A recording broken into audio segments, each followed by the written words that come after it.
Hi everyone, it's John Mitchell, and this is the third video of our management structures series, and we're looking at our third type of management structure, which is a matrix structure.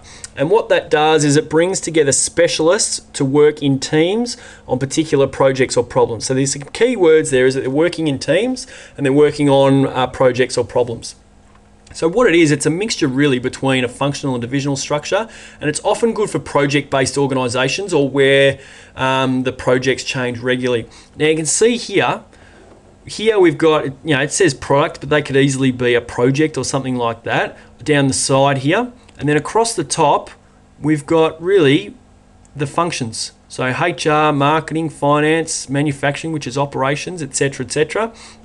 And what would then happen, so for example, there'd be a team in here and they would be manufacturing, they'd be the manufacturing team for product B. And down here, this would be the finance team working on product or project C. Okay, so there's different teams throughout here. So on this particular product or project, there's a whole team in different functions that are working together to achieve an outcome. Okay, so hopefully that makes sense.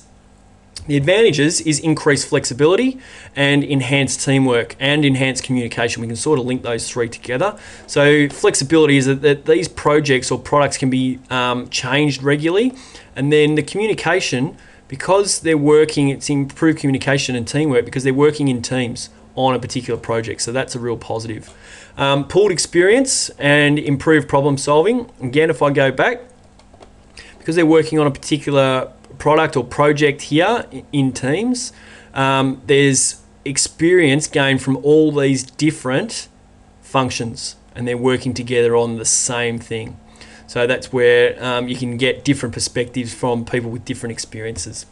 Disadvantages, there's mixed messages and dual chain of command. Again, if I go back, so this here, there's the people working on manufacturing on project B here, they have a manufacturing manager and a product or a project manager. So if the messages that they're receiving are mixed, that can cause some real issues in communication. Again, duplication of resources, similar to the divisional structure we went through in the last video, that because they're working on projects, there's often duplication of roles and the overall objectives of the organisation can be lost. So some more recent trends, just looking at structures in general. More recent trends, organisations have been working towards more flatter structures. So rather than having, if we have a really steep hierarchical structure where there's lots of different levels of management, communication can be really hard to get it through all the different levels. And also it makes it difficult for flexibility, which is really important these days in a really dynamic environment that businesses are working in. That reduces, her flatter structures reduces normally the amount of middle managers they have and increases span of control. Span of control is, so for example, the average manager might have 4 people underneath them. If you want to increase the span of control by reducing the amount of middle managers, might mean that the average manager then is responsible for 8 or 10 people, for example. So that's where we're increasing the span of control.